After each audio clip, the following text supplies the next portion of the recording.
forêt privée francilienne est une forêt qui a deux grandes fragilités. D'abord, c'est une forêt périurbaine autour d'une agglomération de 12 millions d'habitants qui exerce une forte pression sur elle et qui peut provoquer des phénomènes de mitage.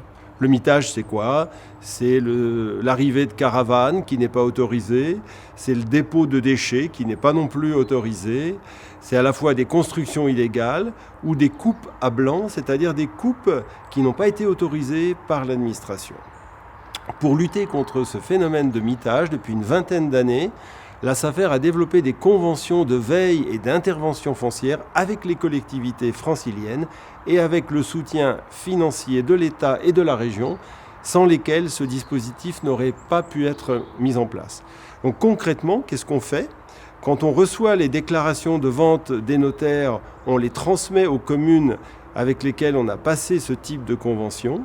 Et s'il y a un risque de dégradation des espaces agricoles, naturels ou forestiers, eh bien, la SAFER peut intervenir avec son droit de préemption en mettant en avant un objectif environnemental, mais aussi en mettant en avant son objectif droit de préemption boisé qu'elle a obtenu en 2017. Et l'Île-de-France est la seule région où la SAFER peut intervenir par préemption dans les espaces boisés. Voilà d'abord cette surveillance active du territoire que la SAFER peut faire. Mais aussi, elle peut contribuer à la restructuration du parcellaire forestier.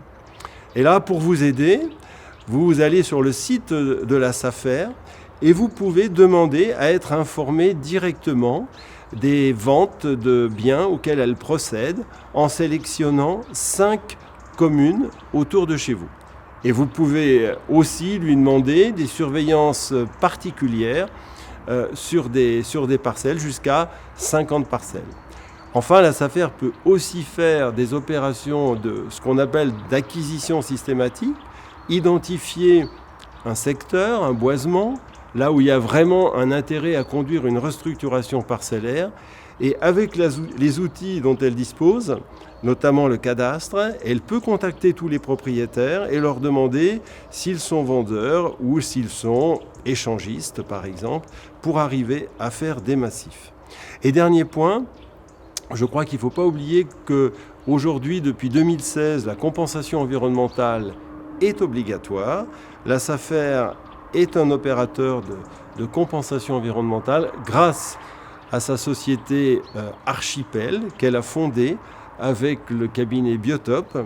Et ces compensations environnementales peuvent aussi trouver leur place en forêt, par exemple pour faciliter la diversité des boisements ou reconstituer des boisements dégradés. Voilà, je résume ce que peut faire la SAFER au service de la forêt privée: protection, restructuration et accueillir des mesures financières de compensation.